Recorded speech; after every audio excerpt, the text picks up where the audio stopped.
Hello again, everybody. Welcome to another edition of Citrus Today. Glad to have with us Wanda, who is president of CFAP. We'll talk about that in a little bit. And also Dr. Megan Mielo, who is with our Citrus County Animal Shelter. Welcome to both of you. Thank you. Here on the show. Glad to have you. Happy to be here. CFAP is CCFAP, which is Citrus County Foundation for Animal Protection, right? That is correct. A 501c3 organization. We Yes. got to mention that. We want to talk about County Commission just recently approved money for a new animal shelter. And I know that's something that's been bantered back and forth and talked about for quite a while.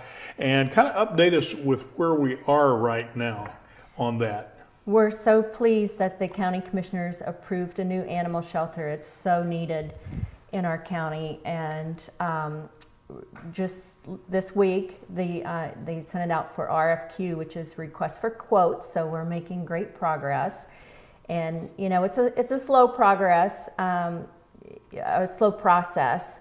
So we're taking it one step at a time. But right now we are collecting funds to go towards building the new animal shelter.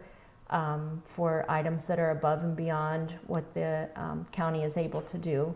And the county has agreed to up to $9 million, as I understand it. That is correct. And what you're doing as far as CFAP goes is to go above that, because there's a bigger need than just $9 million. And people say, $9 million, and you need more than that. Well, let's explore why.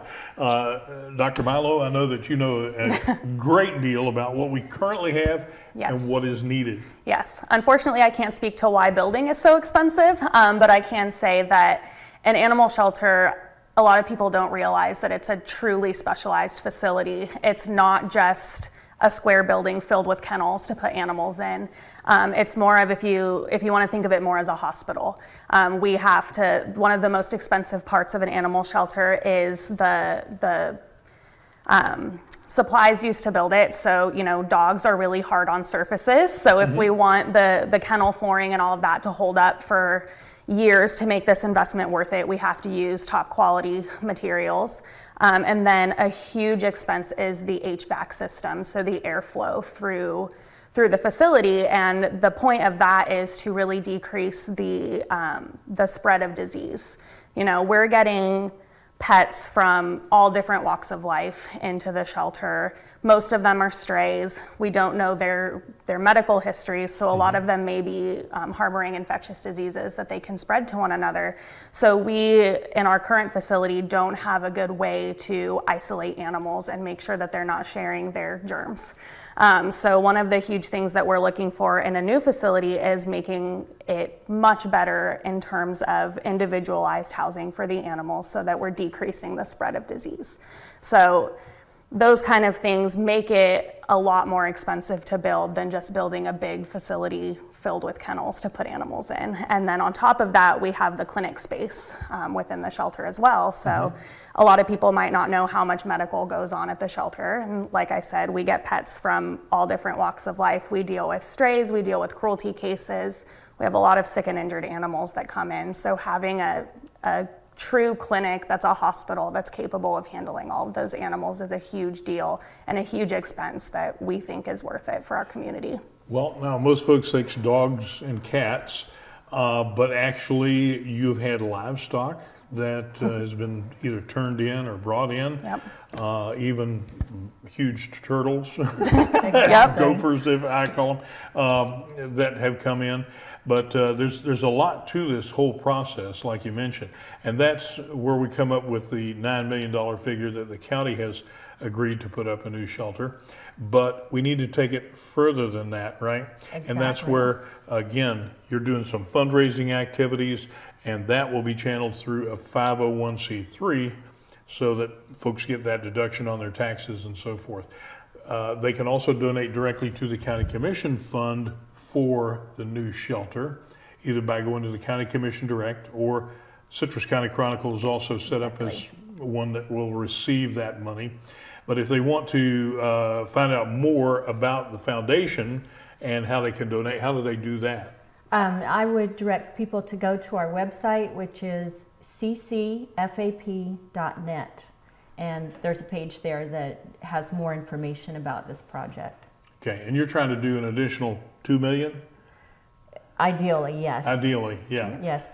Like you said, we get in our community, we're rural, we do get a lot of farm animals. And right now, if a horse, a goat, pig, whatever comes in, even the big tortoise or whatever, they go into dog kennels or play yards, dog play yards. So we're really not meeting the needs of that population. So that's going to be huge to have a pole barn or have housing for those types of animals, because we do continue to get those. Right.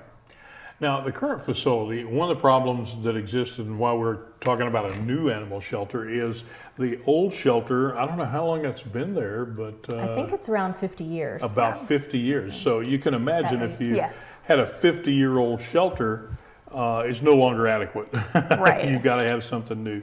Yes. And that's where this price tag of $9 million comes in from the county.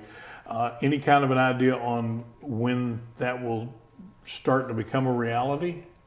Well, we consider it a reality right now. We're very excited, but like Wanda said, it just went out through the county process of request for quotes. So basically, we've set our guidelines of what we're looking for, and now we're waiting for engineers to put in their bids and proposals for what they would envision for the new shelter, and then we'll go from there. So we're hoping to see groundbreaking within the next year. Okay. I would say, is that going to be soon enough to meet the need? It's already beyond the need right now, right? We just thank Yes. God that we're in the process and we're Yes. taking the first steps. It will become a reality very soon. Yes, a lot has changed in animal sheltering since our facility was built in the 70s. It used to be truly thought of as the dog pound, right? That everyone thought, dogs just went there to sit there for a few days and move on. And it's truly become a resource for our community and for the animals. So we're very lucky to have progressive leadership and supportive commissioners that allow us to make our current facility work to the best of our abilities right now, but it will really elevate us and our ability to help the community to have a new facility. So we're very excited. And we're so fortunate to have Dr. Mielo and Colleen Yarborough in the leadership positions at the shelter, because they truly understand, even in shelter design, they understand how the environment affects behaviors. So Okay. a better environment is going to have better outcomes for everyone. I want to talk about that a little bit more as we continue. Okay. Everybody stay with us. We'll be right back with more on Citrus Today.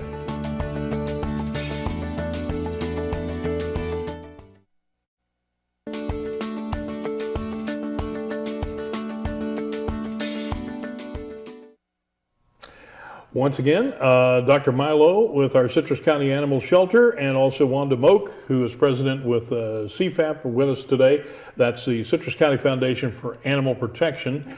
And we're talking about the new animal shelter that we hope will soon be a reality. We've got the funding mechanism already started. That's in the process. Bids are coming in, or getting ready to come in, from engineers and so forth. And we talked a little bit about why the need and why the cost and so forth.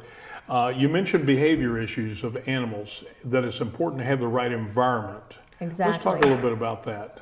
Okay. Dr. Mielo can probably speak to that better than me, but I do know that when animals come in, they're very stressed. They're usually lost, and someone has found them in the community and brought them in as strays.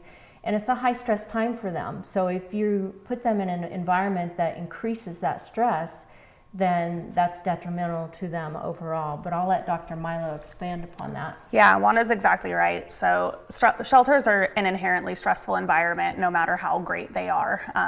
There's a lot going on for those animals, whether they were just taken away from their owners, whether their owner is sick and no longer able to care for them, or they came in as strays. And then you put them into a facility where they're surrounded by a lot of different animals that they don't know, and a lot of different people that they don't know. So one of the things that we look at when building a facility is the the amount of animals that are in a room per se. So each dog would have its own kennel. They have their own individual space. But right now we have one large room where we have 48 dog kennels. So you can imagine when you have 48 dogs in one room that are stressed, how loud that gets. So when they're hearing each other barking, or you have narrow hallways when you take one dog out of the kennel and then you have to walk past 20 other dogs to get them out of their kennel, all of those things just add to their stress, and stress makes them sick, and then that makes them sit in the shelter longer. It can also lead to behavior issues that aren't actual issues with them. So a stressed out dog may lash out more. And may escalate to aggression when it's not a truly aggressive dog. They're just terrified. So a lot of the things that we're looking for in the new shelter is really ways to minimize and use fear-free shelter design to decrease the stress for dogs. Same goes for cats. Cats don't like to see other cats. Cats don't like to acknowledge that other cats exist because they are all queens of their own castle. So really we want to have smaller rooms where we don't have 20 cats in one room. We maybe have 10 cats in one room in their own kennels where they can't see each other. Having been a cat owner in the past, I can attest to the fact they like to be the queen. Yes. One of the things also that you want to do is build a community education room in this new facility so that you can educate the public about what's going on, how to properly take care of animals, and I'm sure a lot of other questions that they have too, right? Yeah. A community education center could be used for critter camp for the kids to come in during the summer hours or whatever. Reading programs. A child is much more likely to read to a non-judgmental animal than publicly in class or something. It's going to help the literary program of Citrus County. Just bringing different groups in to be part of the animal shelter environment so that they understand what's going on and how they can help and that type of thing. Yeah, I think our ultimate goal and the way that shelters across the nation are moving and what we want to become is a true resource within our community for pet owners and for pets. So if we have a community education center where we can host responsible pet ownership classes, where we can do critter camps so kids are learning how to be responsible pet owners, I think it will be a huge benefit to our community in terms of just how we look at the animal shelter and what we can do to help the people and the pets of Citrus County. Right. You mentioned the mental stress on animals a while ago. I wanted to ask you if not only do you serve as a physician there, but also as the psychologist? Yes, you can put it that way, absolutely. It's a good way to put it. Yep. Okay. So again, there is a great need in Citrus County for a new shelter. We're moving toward that direction, and you can help with fundraising through two different ways. You could either donate directly through the county commission to the fund they have set up, which they're trying to reach that $9 million mark. I'm not sure where we're at on that yet, but they're moving along on that. And then also through the 501c3 organization, Citrus County Foundation for Animal Protection. You can go to the website, get more information there. And I think we show that on screen. And that is a PayPal type site, right? Where you can feel very secure in putting your donation through that way. One of the other things that is currently going on, and I'm sure it's willing to expand, is you have interns coming in to the shelter also. In fact, you've even had a program where you had some folks come up from Puerto Rico to check out our facility here. Yeah, we're really fortunate. We have a really close relationship with the Maddie's Shelter Medicine program at the University of Florida's vet school. So we have vet students as part of that program. We have veterinary interns and then vets from other places. So despite our little dilapidated facility, we've actually been earmarked as as a model municipal animal shelter. So we're having people come in to train through us as best practices, what to do for medical and behavior when it comes to shelter pets. So it's really quite wonderful. And do you have volunteers that help out also? Yes, we have amazing volunteers. We're very fortunate. We couldn't do what we do without them. If somebody out there is interested in becoming a volunteer, how do they do that?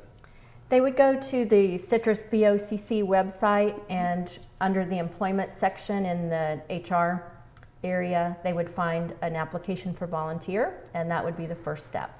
Okay. Yep. Very good. Again, we hope that the folks out there see the need and get on board with the different fundraising aspects, whether you do through the county commission, whether you send your money through Citrus County Chronicle to the county commission. They have a system set up to get that money channeled over there, or using the Citrus County Foundation for Animal Protection. Again, use one of those sources to donate toward this new animal shelter. And boy, we got to say our hats off to all the work that's been done to show the need and to get to where we are now. Thank you. I'm sure it takes a lot of work and to keep going as well. So thank you both for coming in today and talking about the shelter. Thanks for having us. Hopefully we'll have you back even before the new shelter's built to talk about it some more. That'd be Awesome. great. Thank you. Okay, and thanks to you folks out there for sharing the time with us here on Citrus Today.